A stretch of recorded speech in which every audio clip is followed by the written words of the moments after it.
Well, good morning, my friend, and welcome to the Pastor's Podcast. It is Friday morning, February the 14th, Valentine's Day. And I hope that you are having a wonderful week. You've had a wonderful week, and that we end this week out right. And of course, Valentine's Day, and this is the day that we always let the one that we love know that we love them. Of course, we ought to do it every day of the week, 360 or every day of the year, 365 days. And I certainly hope that would be the case in your marriage, and that's the way it ought to be. And of course, the one we ought to love, your favorite one that you ought to love, ought to be Jesus Christ, number one at the top. It's always interesting to me. I know we can't take pictures with Christ, but I find it amazing. Everybody wants to show a picture of their spouse. I'm not against that. I don't think that's bad. My wife and I, we choose not to do those kind of things on social media. But why didn't somebody say my Valentine is Christ? The one I love the most is Christ.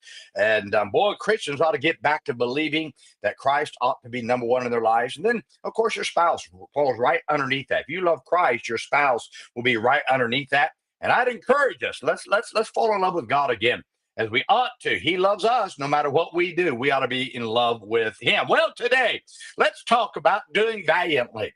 In Numbers chapter 24 and verse 18, the scripture says, "And Edom shall be a possession, Seir also shall be a possession for his enemies, and Israel shall do valiantly." Anybody can say they will be valiant in dangerous times, but only time reveals who is truly valiant.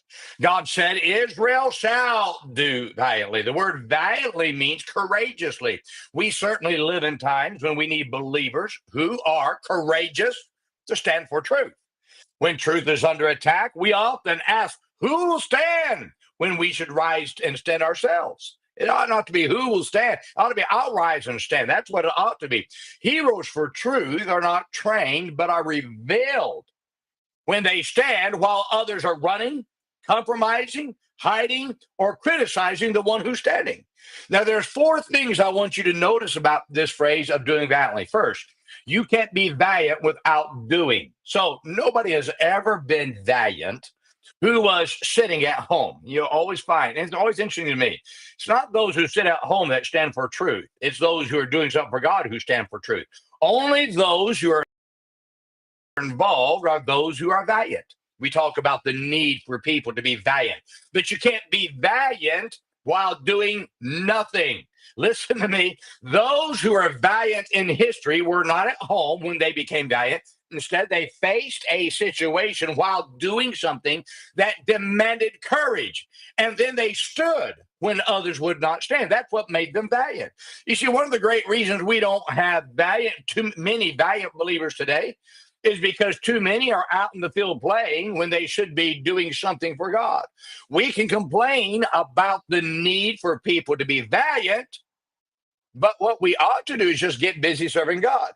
If you are one who looks for people to be valiant, look no further than in the mirror and ask yourself, are you even doing anything that, if the moment demanded it, that you'd be there to stand up? Valiant people are doing people. They just happen to stand when others would not stand. Second, you won't be valiant if you need the approval of the crowd. There has never been one person who was valiant who looked to be accepted by the crowd. A valiant person is one who's willing to stand alone and be criticized.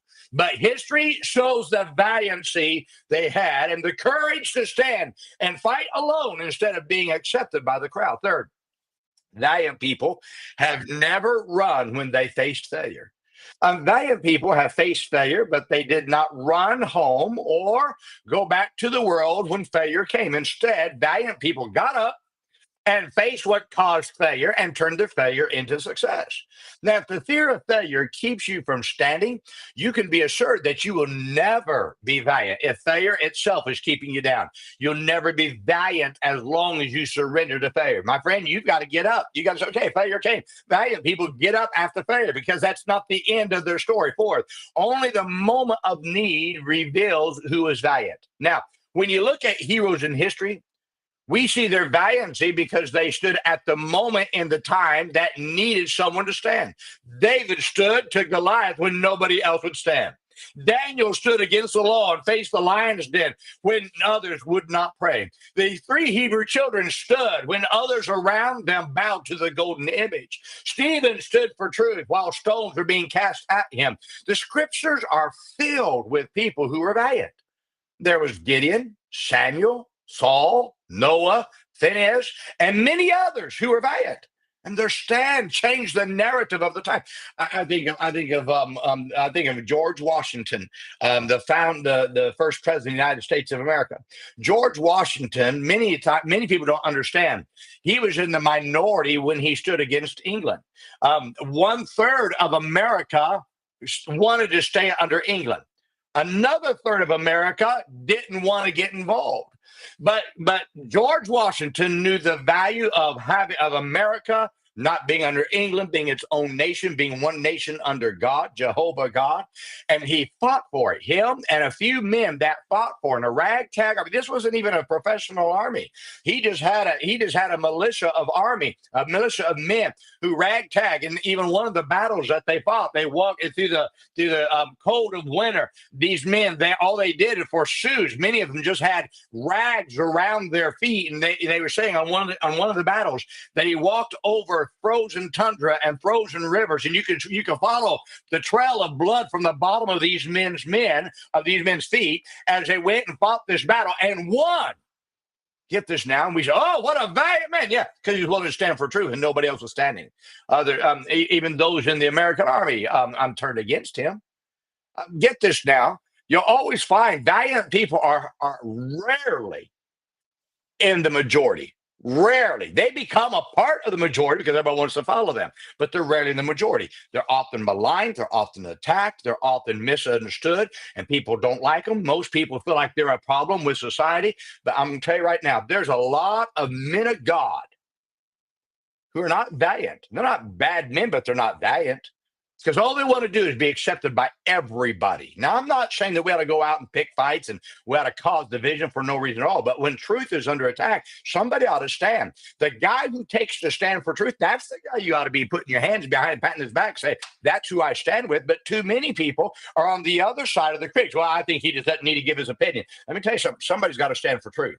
Because if no one stands for truth, then truth will fail to exist in our generation, in our country. Someone has to stand. Now, you won't know if you'll be valiant. But one thing for certain, you won't be valiant if you're not doing something for God right now. And if you're not willing to stand for truth when everybody agrees with it, you dead sure won't do it when everybody turns against it. I'm telling you right now, we need we need a generation of people that will stand for truth. And listen to me. Support those who stand for truth. Get with them. Go to their meetings. Hear them preach. Listen to me. We're having too many of the pretty boys coming around, all the nice guys coming around, making them the guys on the national platforms when they haven't stood and done anything. They're always silent when the battle's there. Somebody ought to stand up and stand for truth and say, hey, let's do something right. Oh, my friend, how we need some people that get some backbone and say, I'm going to stand for truth. Because, my friend, that's the hope of the next generation. You say, Brother Dominic, why do you stand for truth? I'll tell you why. I've got a son-in-law and I got a daughter that when I die, I want them to be able to look. I want my daughter to look at her daddy's face, my son-in-law to look at his father-in-law's face and say, now there is a man of God who stands for truth, stood for truth.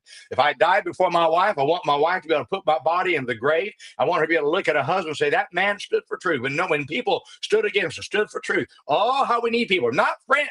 Listen to me. In fact, I'm a friend of many of the people who've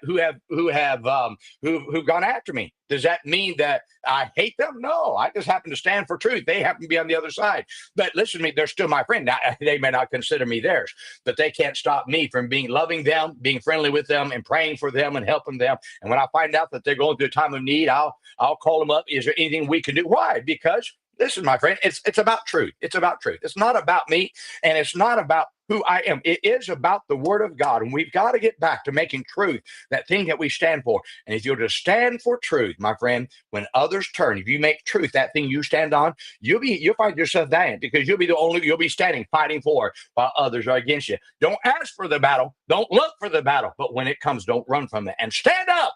Oh, I love that song. Stand up for Jesus. Oh, how we need some people truly take that song and stand up for for the truth that we ought to fight for. Oh, how we need that in a day and age that we live, so that truth goes forward for future generations to come. Well, I hope this is a challenge to you today. Now, let's remember this weekend, all weekend long. Hey, go find somebody that you can lead to Christ, and then let's be good to everyone. Everyone's having a